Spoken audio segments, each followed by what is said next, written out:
Modding cars is something that every car enthusiast will go through at some point. The veterans are well aware of what to expect, but for someone who's never modded or been around other car enthusiasts, it can be hard finding a place to start. Having said that, here are 5 things you should know before modding your car. Don't mod right away. Real life isn't like Forza, you can't just buy a car and mod it right away.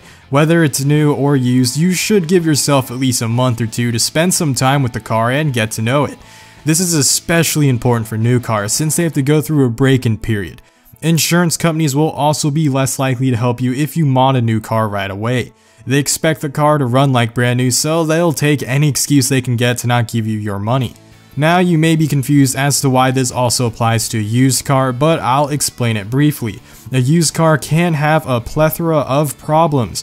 Even if you do a pre-purchase inspection, there's no telling how much the previous owner has kept hidden from you. The best thing to do is to play it safe and give yourself at least a month to see if any hidden issues arise. The last thing anyone wants to do is mod their car right away and have major components start breaking. I'm a firm believer that you should get used to how your car drives in its stock form before trying to change how it rides. So you've put 15 grand worth of parts in your car, so that must mean it is worth more, right? Contrary to what logic would tell you, modding your car doesn't always equate to an increase in value. In fact, most of the time it actually decreases the value on your car.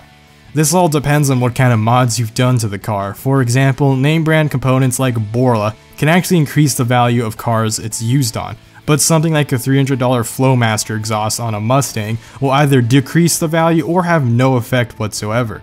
The reason behind this is that most buyers want a stock car.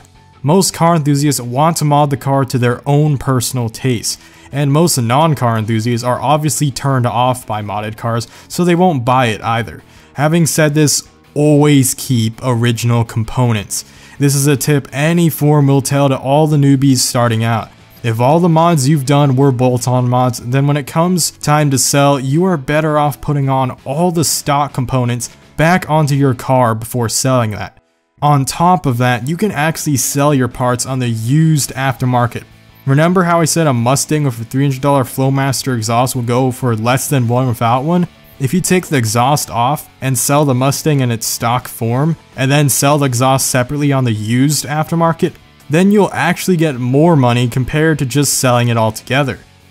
Another thing to keep in mind is that modifying your car can lead to invalidating the warranty.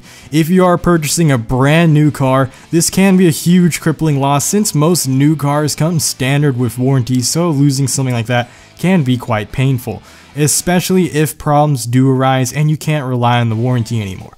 Don't worry, as it's not half as scary as it sounds. You have 2 notable choices when confronted with this predicament. You could just say screw it and mod the car however you want regardless of violating warranty, or you can ask the manufacturer what aftermarket parts are approved and won't affect factory warranty.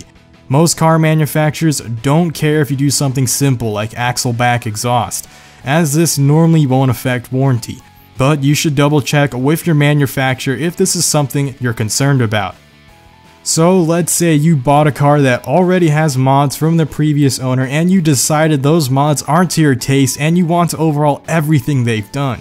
Keep in mind that you need to remap the ECU and adjust the tune throughout your process of remodding the car. Remember that the previous owner's mods has affected many aspects of the car, such as airflow and how much fuel is injected. The last thing you want to do is drive on the previous owner's tune with your own modded components.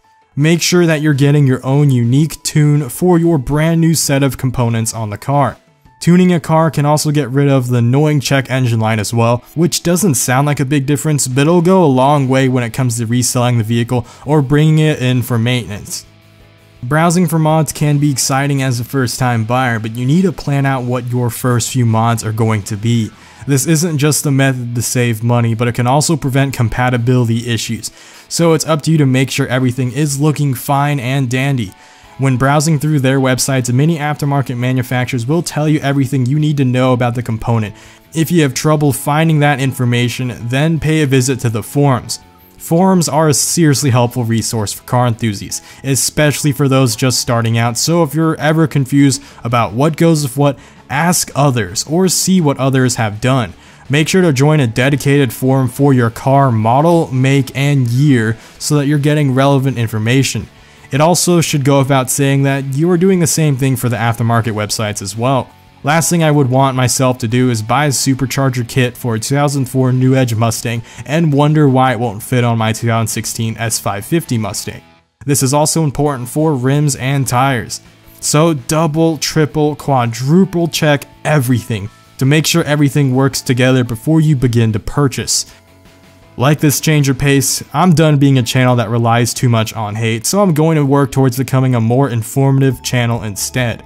If that's something that interests you, make sure to subscribe, like this video, and share it with fellow enthusiasts. Next video, I'll be going over the different types of exhaust mods and how to select the right one for your project. Thanks for watching, Blade Angel out.